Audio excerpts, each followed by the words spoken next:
Hey guys, welcome back. I'm Quinn the GM. Today's going to be a little bit of a different video. I'm going to be going through the two cleric subclasses present in Tal'Dorei Reborn, those being the Blood Domain and the Moon Domain. I'm going to be starting out with a bit of an objective take, just going through abilities of each, and then I'll get into my opinion and why that kind of varies too much between both of those two cleric options. But I thank you all for watching. If you enjoy this, please consider subscribing. I'm really enjoying making content for this, and I'm really looking forward to doing more of it, and I appreciate any support I get on this. So likes, comments, subscribes, all appreciated. The Blood Domain Cleric focuses on the connection between the body and the soul and the divine influence on blood itself. Particularly, it kind of delves into the Hemocraft type stuff that Matt Mercer initially published with the start of Campaign 2. And moving on to the actual abilities of the class, the domain spell list is one of the all-time greats. There's essentially no bad level for these spells. They have standout options all the way from 1st level to 9th level, particularly getting Sleep at 1st level, Haste and Slow at 5th, Blight, which is one of the best single target damage options in the game per level, at 4th, that is a 4th level spell, taken at 9th, and then also getting Dominate Person and Hold Monster at 5th level spells, 9th level Cleric. I keep getting that mixed up.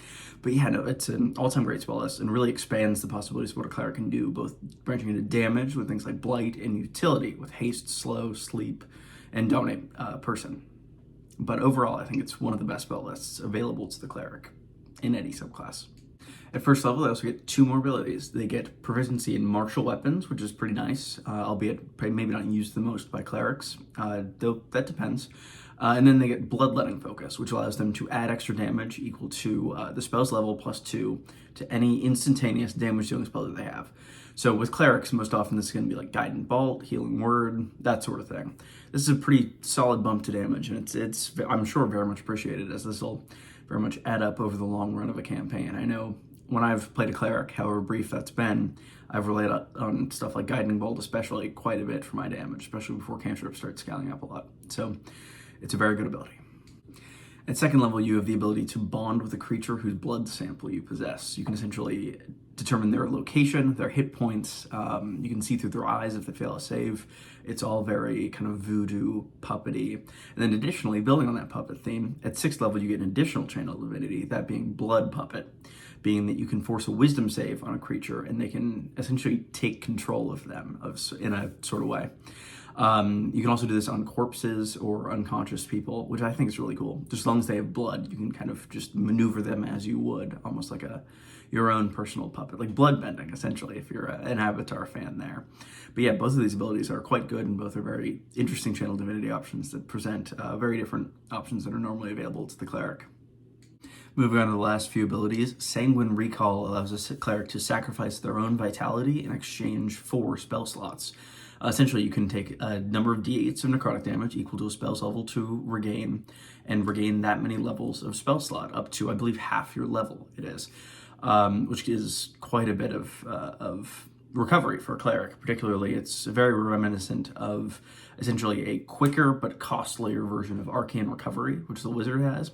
Additionally, moving on to 8th level, they get Divine Strike, which is extra necrotic damage on each melee weapon hit, which could be good if you're making use of that martial weapon proficiency. And finally, their Vascular Corruption Aura is their 17th level ability. This is essentially a bubble that you project in which enemies take extra damage. They take 3d6 necrotic damage per round, no save. And additionally, any regaining hit points that they would do would be immediately halved if they're in this area. Overall, the Blood Domain has a ton of flavor, and that flavor is very, very interesting, particularly the idea of an evil cleric manipulating blood, or a good cleric manipulating blood. But I think there's a lot of room for creativity there, and I very much appreciate that. Moon Domain receives power from the celestial bodies above Wildbound, particularly its 2 moons, which have had a lot of conspiracy theories about them for many, many years, as far as I understand it.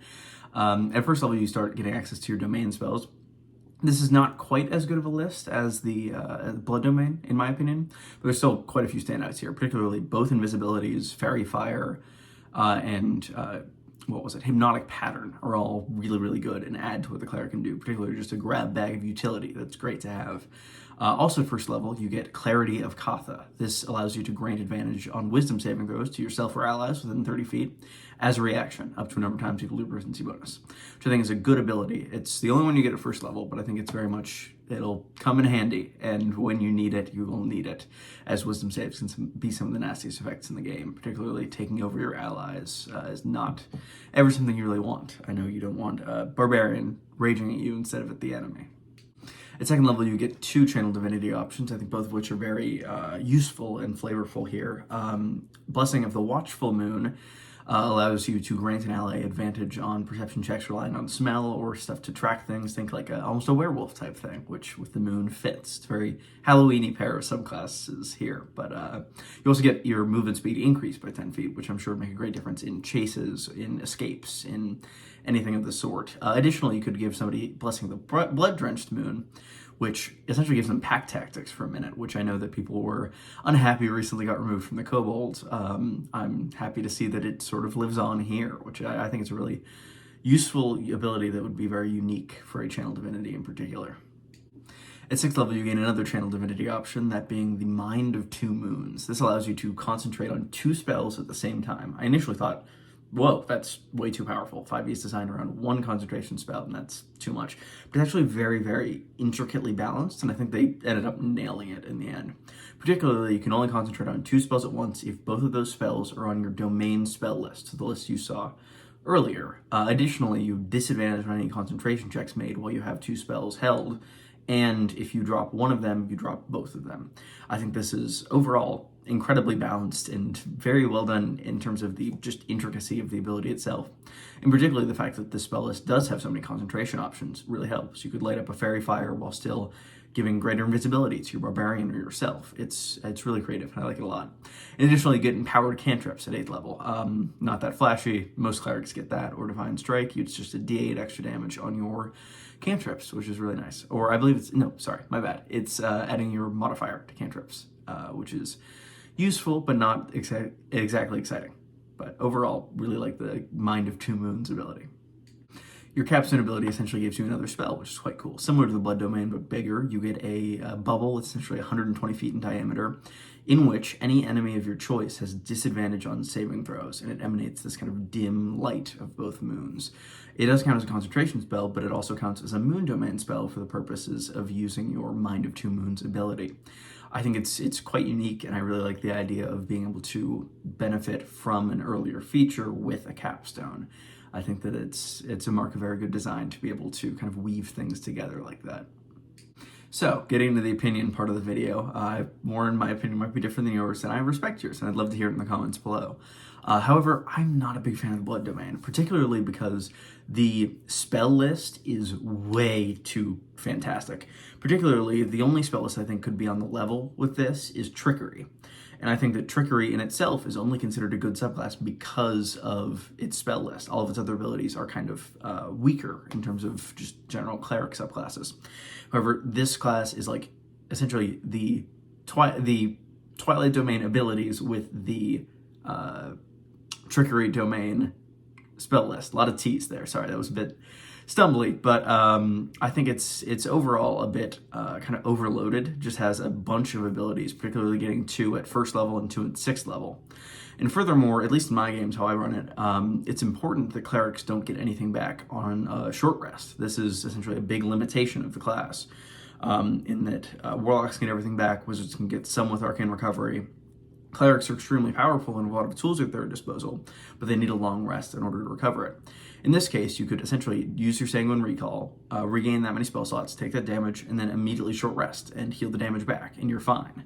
It is once a long rest, which is nice. I think that part's pretty balanced, but I do think it could do with perhaps either only being the single 6th level ability or just kind of tuning it down, or the amount of spell slots you could gain down, maybe to a 1/3 of the level or so.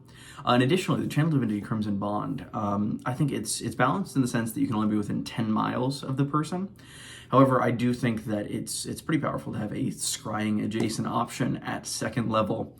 And furthermore, giving the players insight into exactly how many current hit points it has is kind of weird. I'm not a huge fan of that in my games. I don't really let people know how many hit points things have. That could just be a personal thing.